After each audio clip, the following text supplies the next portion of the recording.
So what's going on, YouTube, man? I got a cold right now. Guess I slept with the air conditioning on for too long or something. I don't know. But still moving. I just want to talk about something. And I use my channel mostly to talk about finance, but I also want to talk about worldly issues. Things that I think that attention needs to be put to. You know what I mean? Put on. Now, I'm going to tell you how this started. I made a video a couple of days ago about race. You know, we may say that this isn't important in the U.S., whatever, but as long as we still have certain things that take place, it is important, and it's something that needs to be healed. Like, there's a lot of Christians out there who say you haven't became a person until you learn how to forgive. Forgiveness is one of those emotions that, one of those things that you just have to learn how to do. If you expect God to forgive you, you should forgive others, right? But if that statement is true, right, on forgiving, why are we still talking about slavery to this day? A certain individual, I can't think of his name, AZL is his name, AZL, I think that's what he pronounced it. So, I hear this a lot. Okay, I'm a black guy in the United States, in case you guys didn't know. So, every now and then, I travel in the United States and different places. It only goes on in the United States. I hear a lot of people telling me things like, the white man this, the white man that. I met an individual one time, we had a conversation, I was working out in the gym. Talked to me, and all he started talking about was how the white man is keeping him down. So then I thought about that for a second.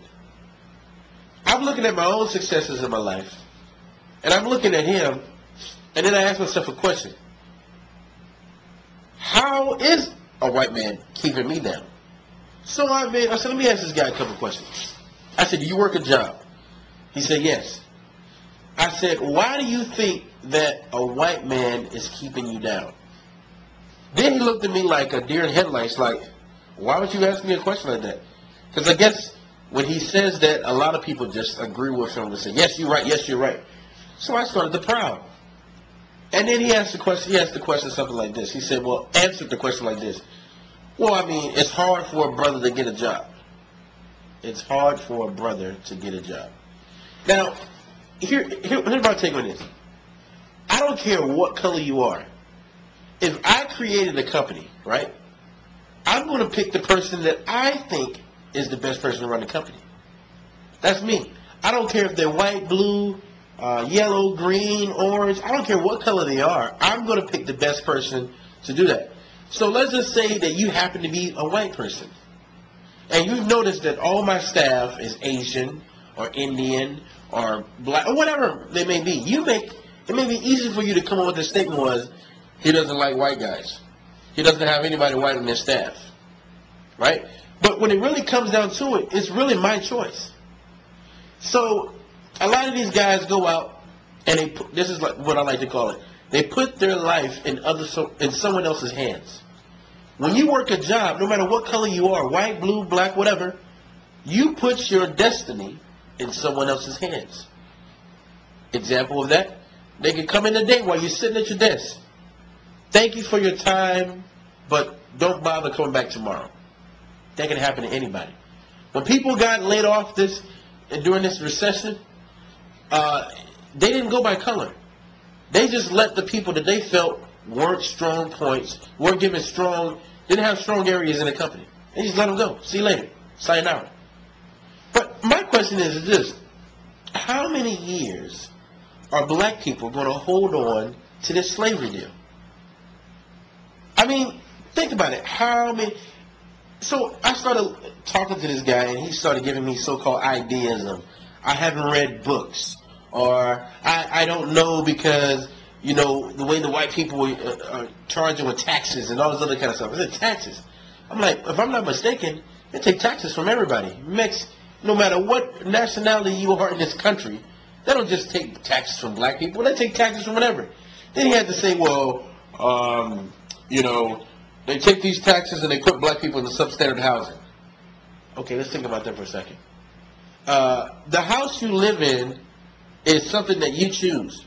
If you choose to live off the state or live off of others, you're probably not going to get the most versus if you were to go out and just create wealth for yourself and do things for yourself. I mean, I'm just getting tired of it, guys. I mean, think about it. I'm a black person in America. And since I've been self-employed and I've learned to create my own money and my own destiny, I haven't had to depend on anybody. I mean, I think any person that is living and breathing, you create your own destiny. No one else does.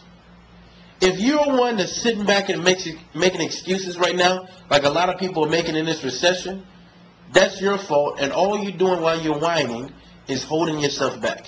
You could be using that time and being productive and making things happen. So you can go to the birds or you can go to someone else with that white man is holding you down type crap. No one holds you down. You hold yourself down. You know? And I'm just saying, I mean, it's going to be 20 years from now, blacks will still be saying the same thing. We're being held down. Oh my gosh, poor me, we're being held down. No. You are holding yourself down. I'm going to repeat that. You are holding yourself down. You can blame it on anyone else. It's easy to play the blame game. But one thing that is hard to do is to take responsibility for yourself and say, you know what? I'm in this world alone. If anybody's going to do anything for myself, I have to do it. For my family, I have to make it happen.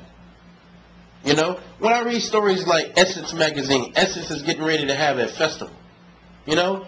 And this magazine was created by blacks. It was bought by Time Warner. Time Warner, 49% was sold to Time Warner. Then the additional 51% was sold for $170 million. Did they make excuses? No, they saw a niche. There were really no African American magazines out at that time. So wow, this market is wide open. Let me put it out there. No brainer. So I think people who make comments like that, they don't understand and they don't know how to see opportunity. They don't know how to see things for where they are, and they don't really like themselves and where they are, so they just put the blame on somebody else. So this is why I'm in this condition. So let me hear your questions, your comments. You know, guys, you know this is something that goes on in this country. So let me hear what you have to say on these topics. So until next time,